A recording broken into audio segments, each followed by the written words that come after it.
Ladies and gentlemen, welcome into the Duval Dive. Of course, I am Kyle Nash, the student of the game.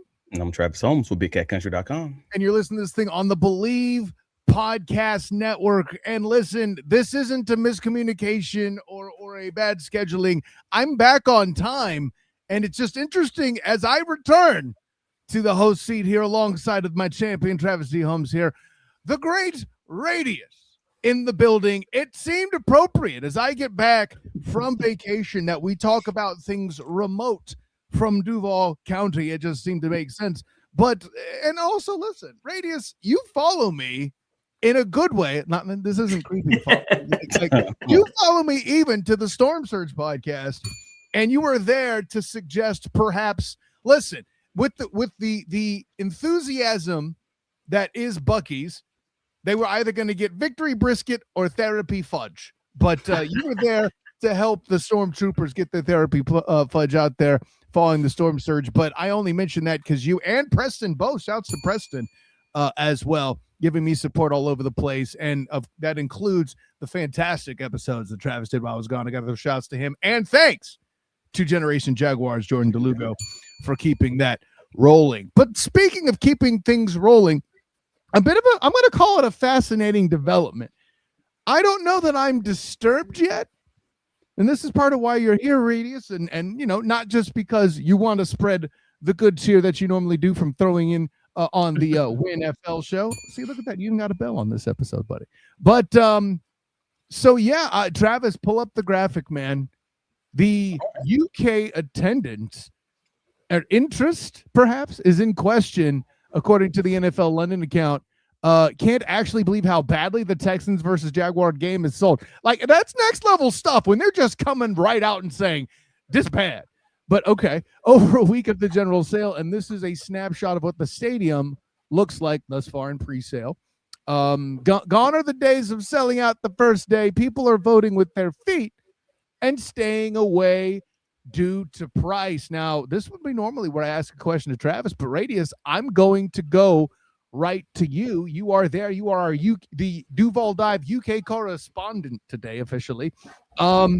This whole piece of staying away because of price, is that what you're seeing and realizing over there across the pond?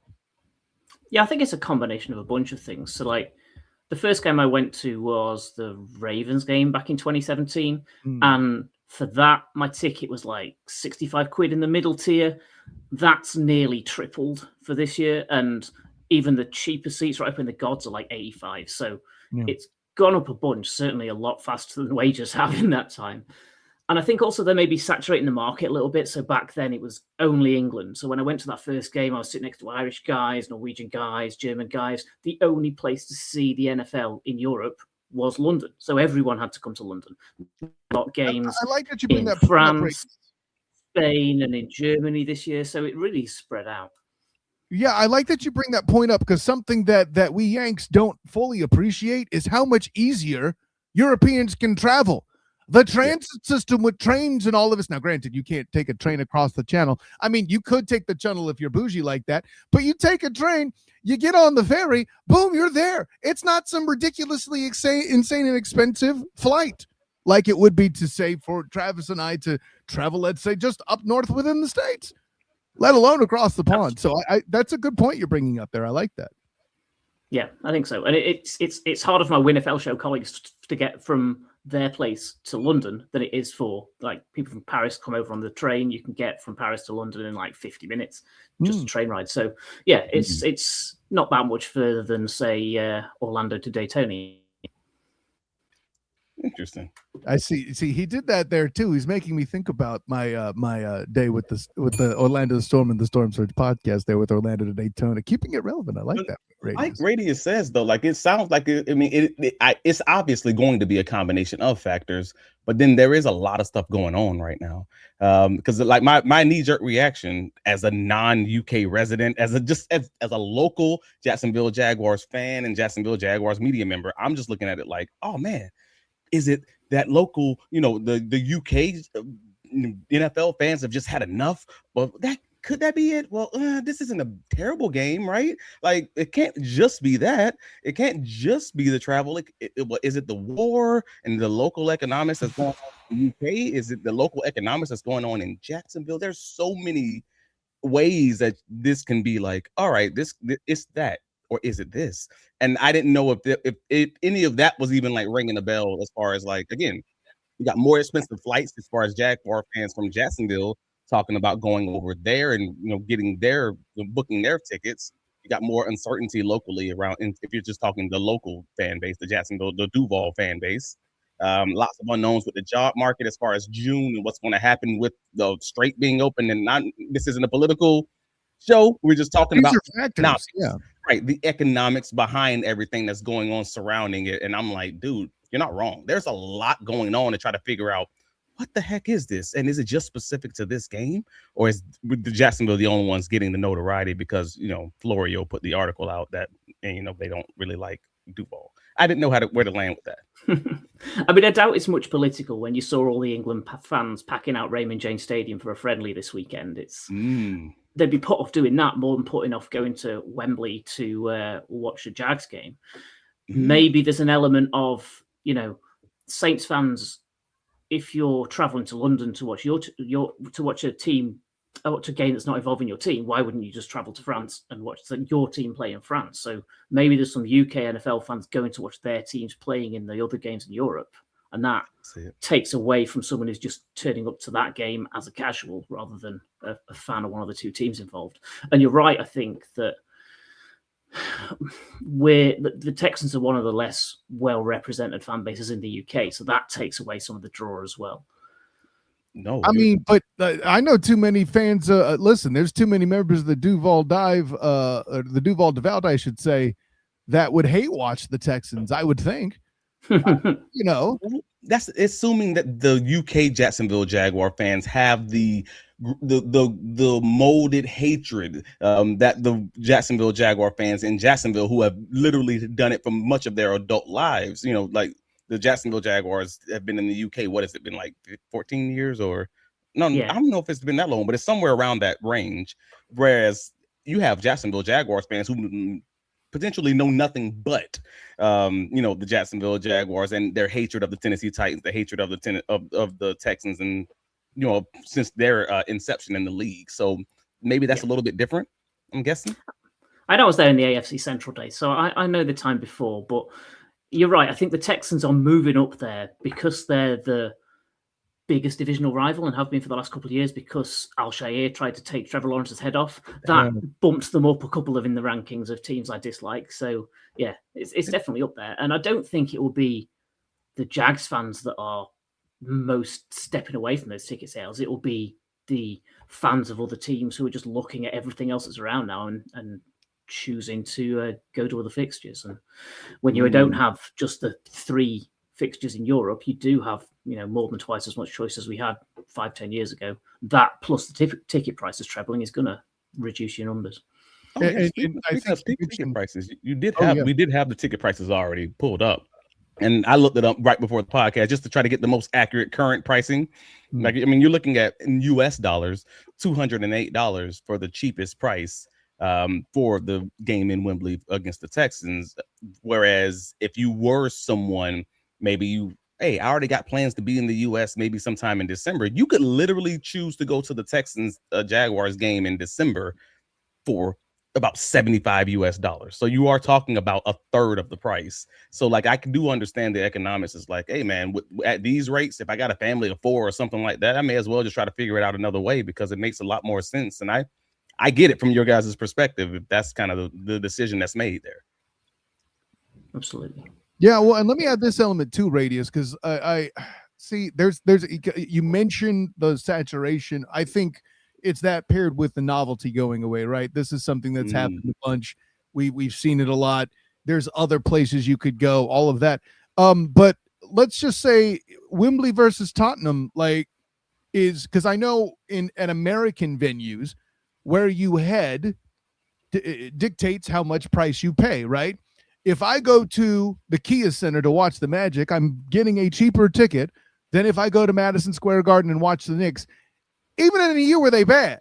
So I wonder, is Wembley is Wembley kind of like more expensive, more premium in experience than Tottenham? No disrespect to Tottenham, of course, but like, is that kind of dynamic going on? I think it's fairly similar. They're both kind of North London, give or take half an hour from me. And the Tottenham Hotspur Stadium is newer. It's got better sight lines, so it's a better game day experience, I would say, than Wembley. Is it a newer Wembley stadium? Yeah. It was built on the site of the old Tottenham Stadium, White Hart Lane, a few years back. And they built it specifically with hosting NFL stadiums in mind as well. So it's better set up for it, whereas Wembley was built for football and just incorporate that later on, I think. Well, it's so weird though, because I've looked on all the socials. I mean, this is what I do. I talk jazz football all day, literally. And a lot of the comments that I would even see from other UK fans, and whether Jaguar fans or just people who want to go to the games over in London, was, well, the festivities around the game weren't as good in the last few years, or it could be that, well, we're laying our foot down. We're tired of these bad games. And I'm like, bad games? Wait, what? Like, wait. This is a playoff matchup. This is a playoff level matchup. Like 13-win division champion Jacksonville Jaguars versus wild card winning Houston Texans last year, and it's early in the season. Like, this not often that they get early season sort of playoff matchups, because I was thrown off about the number of comments I saw that said something similar to that. Am I off here? I mean, the thing you have to realize is it's not an American game day experience, right? They have a tailgating area, but it's all corporate food trucks in a fenced off enclosure. It's not the same, like, everyone come together, bring your own stuff, social experience like you get at an American stadium. And like the game day, you'll have a bunch of fans of the two teams, but you'll have a majority of fans of other teams coming because it's a game. So I've been to 5 or 6 games, I guess, not all of them involving the Jaguars. And the only one that really had a hometown type atmosphere was the Bills game, where ironically the home team lost. But the Bills organization did a really good job of making it feel like a Bills home game and training the crowds to behave like a Bills home crowd. Because unless you're going to games week in, week out, you don't necessarily know how to do that, especially if 40% of the stadium is neutrals. Like it kills the atmosphere. So it's not the same as an American game day atmosphere. And without that, you get a better understanding of what's going on at the game, watching the broadcast at home, than spending 200 quid and traveling and watching it in the stadium. That's just the sad fact of it, I think. I mean, you use the word corporate. They're spreading out more games. And listen, we see the headlines that are coming here about whether it be ESPN, the NFL Network, etc., hemorrhaging employees, it would seem, to make sure they pay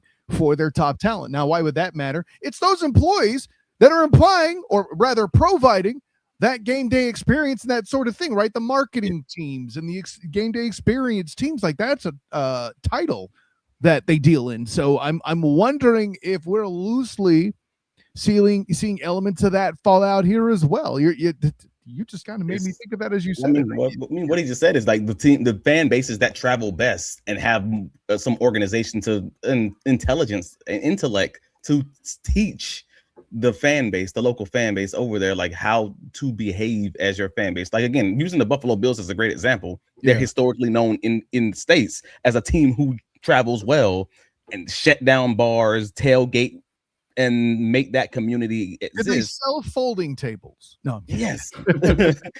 So that changes the dynamic a lot, because it brings you into the fold as a UK resident fan of that team, or even if you're not a fan of that team, it may build you to become one, just because that chaos of the WWE type of tailgating that then says, all right, come on in, and this is how we act. Like that's an interesting part that I never even thought about. Like that's a good one. Yeah, that's great, man. But to Kyle, to your earlier point, I should say, like the fact that the NFL is pushing so many of these games to kind of be across to take place over there. Like the NFL is playing a record, I believe it was 9 international games this year. And they announced already that they're planning on playing more of them next year. Roger Goodell earlier this offseason, hinted that they may eventually play up to 16 games overseas, with every team playing in another country at least once. And I'm sitting there like, Jesus, that's going to be crazy because the NFL owners, they voted in last month to expand to expand the ability to restrict the ability of teams to protect their home games. So even like the Jaguars were rumored to have protected the Patriots game and the Steelers game this year, that's going to be off the table moving forward, to the point where you're now going to have the ability to have less of your prime home games here in the States. But from the UK fan perspective, you guys are going to likely get a lot more of the better games. But I'm hoping that this situation doesn't make the NFL think twice about, like, hey, if you guys are going to scoff, you not sell out a game with two playoff teams, then why am I going to give you the best game of the week if I can simply make the same amount of money either way? Does that make any kind of sense? Like, I'm wondering if that test may impact the long-term point of this moving forward.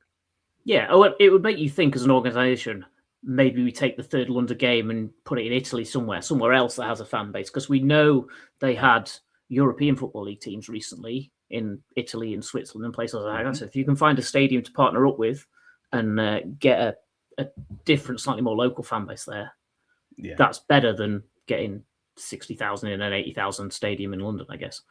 Well, I would even add this element to Rateus, because you mentioned the casuals, and I think again that's a big part of it. That's the saturation, that's the loss of novelty we cited too. And I'll even add this in the spirit of Travis T. Holmes, myself, and Jordan Duuuval, all acknowledging that CJ Stroud is a declining quarterback. I wonder, call this the Arch Manning defense, if you will, but you laugh.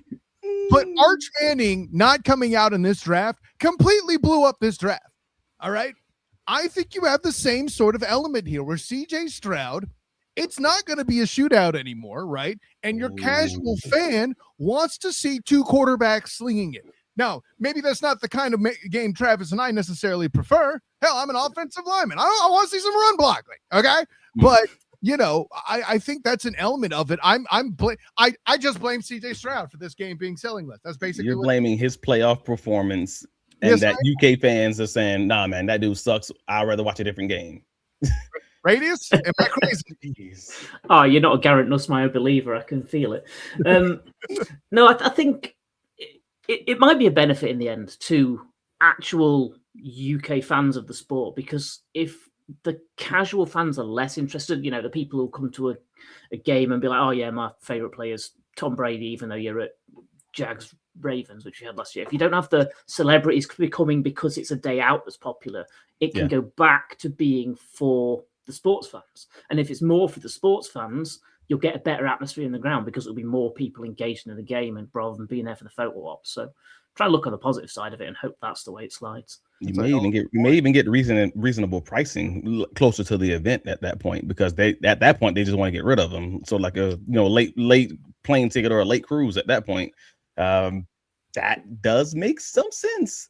And from the vantage point of those in the Duval fan base who may be just waiting to see what's going to happen with plane ticket prices, because I personally thought like it's expensive, but it's not like ridiculously expensive as far as you could choose to go to any local game and probably save a few dollars. But also, if you want to go to London already, then go to London. But you just probably just trying to price it out and going to wait till closer to that time, see if maybe this stuff that's going on with the oil and the Strait of Hormuz and all of that stuff calms down. Maybe oil prices get lower, plane ticket prices get lower. You feel a little better about this if you have a family of 3-4 people. I thought all of that like could be on the table. But overall, like from the vantage point of the actual UK fans, I'm like, dude, it's so much going on there. But I mean, people talking about your wages, stagflation over the last 6 years, and the prices of the tickets being 2 to 3 times higher, depending on where you're talking about sitting. Again, there were so many ways to like slice this apple, and I'm just like, dang. And the only thing that I could still land on was the fact that local Jacksonville Jaguar fans here in Duval County are probably going to be a little bit happy. I can't even lie to you. Like, honestly, they're probably a little bit happy, because that does mean You got less, money coming in internationally, but that means when the Jaguars' new stadium opens and they have those negotiations talking about UK, how many games they're going to play and all of that, you have to believe that that's going to come up in that conversation. Hey, if it's not making as much money over there, that's more games that could potentially come back to Duval. So it's not that the Duval fan base is rooting against you guys to show up, but I think they'll probably be very happy if that were the outcome, because then that probably is going to result in maybe just one game religiously moving forward, for the Jacksonville Jaguars to be playing away from home, if that makes any sense. Like, oh yeah, fair. It's brutal to be losing 2 games from an 8 home games slate. That's unacceptable, and the only justification for it is the stadium renovations mean it's a year when you can more get away with it, but even then you should be losing 2 from 9, so it's lesser percentage, and I would argue 1 is the most you should be taking from any team, because coming over here for a home game back to back with an away game and then traveling back seems okay, but 2 from a home schedule when you've only got 8 is yes, unfair for your local fan bases. Well, and I'll add this moment too, right? And as much as caring for the fan bases is the appropriate thing to do, the almighty dollar is a thing. I cover enough college football to where I might be a little jaded by that as well in my own unique way. But I think at day's end, okay, sure, they're not sold out within the first week. Let's not panic too much. It's still pretty likely, one would assume, that eventually down the line they do sell it. And compared to the state of Everbank, such that it currently is, that's the positive move. Now, and we've cited it here, I believe, the new stadium is what's going to be what gets Shah Khan out of the business of 2 game a year probably approach. That's why I was doing it before. I forget the year, but I think it was 2018. The Jags were in the top 10 in terms of percentage of attendance. Now, how did they get that high, one might ask? They broke 100%, but that's not possible. It is if you're playing 2 games that have a larger capacity than your home house, i.e. Wembley Stadium. And they were getting a lot more. You make more money on the Wembley games also, because you're making, I believe it was like 120% of the revenue. It was like either 120 or 115. I forget the exact number from the last time I heard it, but the gist of it being is you're making more in those games than you would at actual in Jacksonville. So it made some sense at a time, but again, with the new stadium, to your point, coming, hopefully the numbers and the math and all of that works out to a better situation where the Jaguars only have the 1 game away from Duval County, and hopefully they don't take AFC South freaking divisional games and then don't sell the stadium out quickly. And then, like, it's so many negatives from this. Like the fact that the Texans, they don't play internationally. This is their first time playing internationally in 7 years. They're 500. The Jaguars are 500, which is just so weird that they would schedule that. But also, it's like, dude, you didn't have to do this. I do hope you learn from this, NFL. And I'm talking about the NFL schedule makers and not the Jaguars or anything like that. Like, it's just the point where I'm like, oh, now you hope that everything goes the Jaguars' way and they win the game. But at the end of the day, it was just a lot of negatives, and a lot of people were pissed off about it when it happened, when the Texans got scheduled as the game, because they're another team who's your biggest threat to be the divisional champs, and you don't want to lose that sort of game in an away field. And now it's like, dang, and now we're here talking about how the game might not be sold out, how the game might not feel like a home game, how it might, and I'm just like, all right, man. Well, hopefully the money don't get in the way of good football, because that's kind of what we're talking about. NFL and the bag getting in the way of the Jaguars potentially having a home feeling, a home type game, and that sucks. Unfortunately, you got me thinking about it. I was at that last Texans game in London, and they whooped us like 26-3, and Deshaun Watson looked untouchable, which he should be now, but in a very different way. Hey now. I think we had Gardner Minshew at quarterback, and it was one of the most miserable game day experiences I've ever had. So maybe that's in the back. Pause. Untouchable in a different way. I mean, he might be a starting quarterback this year. Who knows? Man. But no, man, good stuff, bro. I mean, we appreciate you coming on so much, man. Like, again, giving us that UK slant of just what's going on the ground and everything else. And again, we don't know what's going to happen. And again, it doesn't mean that they're not going to sell everything out come the next coming months. Again, it could have a lot to do with the economics on both either over in London or over in the United States and everything in between, or just a billion different reasons. But at the end of the day, I'm not going crazy because it ain't my money. But also, yeah, I do hope the Jaguars find a way to make it feel like that home situation, maybe like the Buffalo Bills did with the crowd and whatever else, other things they got to do. So I think that was a great nugget for me. Just I didn't have the awareness of that.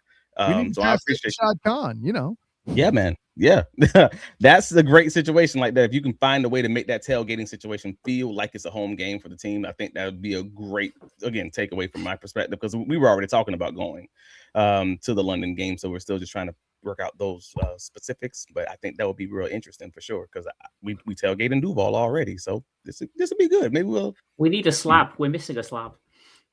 Missing the slab. You need a UK slab. I don't even know what y'all would call it. The porch patio. I don't know. The porch. That doesn't have the same ring to it, but yet somehow still feels appropriate. I don't know.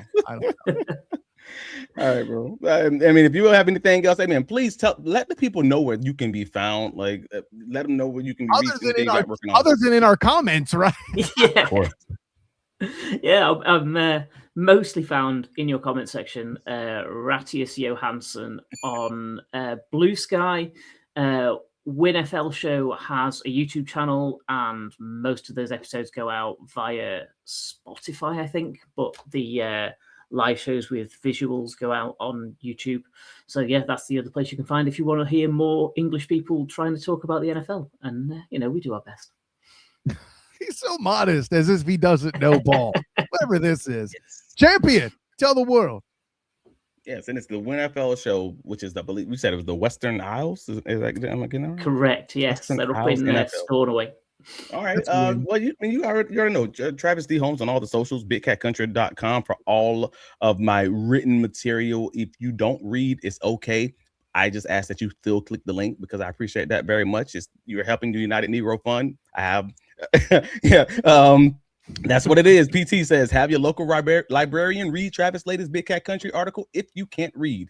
I don't know that they do that, but if they don't, yeah, man, it'll be all right. We'll figure out a way to get this done, man. But we appreciate you guys. Duval Dive on all the socials, TikTok, X, etc. And if you're listening to us on the audio side, please click that follow button. Please rate and review us and help us out there. And please like us on the YouTube side, because again, they tell us it helps us get paid somehow, some way. I don't know how the computer work and the AI work, but that's what they tell me. Let's do it that way. Let them know where you can be found, Kyle. Of course, I'm Kyle Nash, a student of the game. You can find me on Twitter, Instagram, Threads, and Blue Sky at the SOTG. On Facebook as the student of the game. Check out my writings on UCF Night Zone, as well as my work covering UCF football and basketball on Locked On UCF. Also, listen, the Storm may have gotten eliminated, but the Storm Surge podcast will be following the United Bowl very closely. We're working on a special mystery guest for pregame, so let's see what we can do to make that happen as well.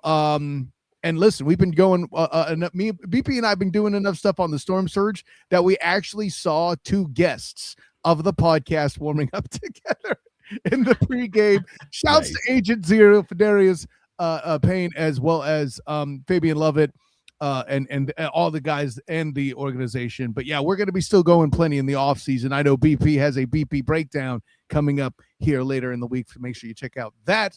And of course, my work. No, we did all the things. The Magic aren't playing right now, so I don't have anything to say about the Orlando Magic. Yeah. So for Rateus, Pat, for you non-believers, but the WINFL show, and then of course my personal champion, Travis D. Holmes. Until next time, everyone. This is Kyle Nash, the student of the game. Class dismissed.